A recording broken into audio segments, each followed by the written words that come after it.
ഹരേ കൃഷ്ണ. സർവം ശ്രീ രാധാകൃഷ്ണ അർപ്പണമസ്തു. അധ്യായം 8 പരമപദപ്രാപ്തി.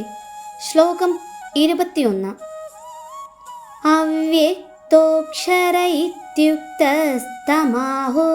പരമാം ഗതി യം പ്രാപ്യ ന നിവർത്തന്തേ തദ്ധാമ പരമം മമ.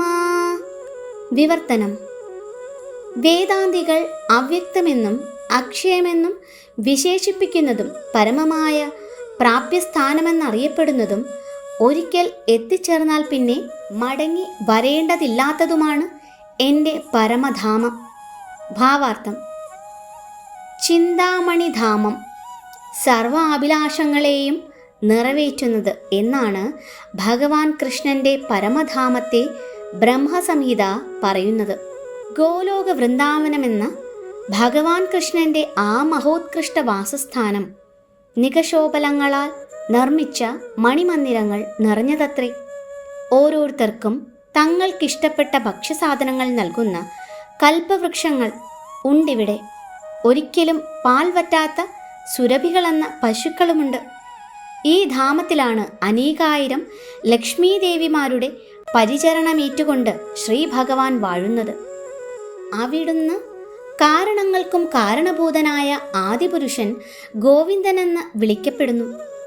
ഓടക്കുഴലൂതി വേണും കൊണന്തം കൊണ്ടിരിക്കുന്ന ഭഗവാന്റെ ഈ അതീന്ദ്രിയ ആകാരത്തേക്കാൾ ആകർഷകങ്ങളായി ലോകാലോകങ്ങളിൽ യാതൊന്നും തന്നെയില്ല. അവിടുത്തെ കണ്ണുകൾ താമര ഇതളുകൾ പോലെയാണ്. ശരീരവർണ്ണം കാർമേഘത്തിൻ്റെയും 1000 കാമദേവന്മാരുടെ സൗന്ദര്യത്തെ അതിശയിക്കുന്നു കൃഷ്ണന്റെ അംഗലാവണ്യം. അരയിൽ മഞ്ഞളാടയും കഴുത്തിൽ പൂമാലയും ശിരസിൽ മയിൽപീലിയുമാണ് അവിടുത്തെ അലങ്കാരങ്ങൾ. ആധ്യാത്മിക പ്രപഞ്ചത്തിലെ അത്യുത്കൃഷ്ട ഗ്രഹവും സ്വധാമവുമായ ഗോലോക വൃന്ദാവനത്തെപ്പറ്റി ഭഗവാൻ ഭഗവത്ഗീതയിൽ ചെറിയൊരു സൂചനയെ തരുന്നുള്ളൂ. വിശദ വിവരണം ബ്രഹ്മസംഹിതയിലാണുള്ളത്.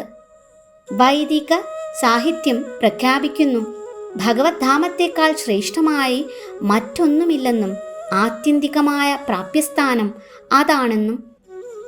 പുരുഷാൻ ന പരം കിഞ്ചിത് സാകാഷ്ഠ പരമാഗതി.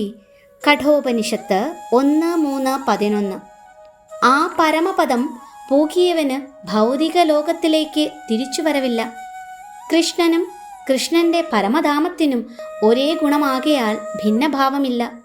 ഭൂമിയിൽ ഡൽഹിക്ക് 90 നാഴിക തെക്കുകിഴക്കായി ആധ്യാത്മിക അന്തരീക്ഷത്തിലുള്ള ഗോലോക വൃന്ദാവനത്തിൻ്റെ ഒരു ഭൗതിക പ്രതിരൂപമുണ്ട്. മധുര ജില്ലയിൽ 84 ചതുരശ്ര നാഴികയോളം വിസ്തൃതിയിലുള്ള വൃന്ദാവനമെന്ന ആ പ്രദേശത്തായിരുന്നു കൃഷ്ണൻ ഭൂമിയിൽ അവതരിച്ച കാലത്ത് കളിച്ചു നടന്നത്.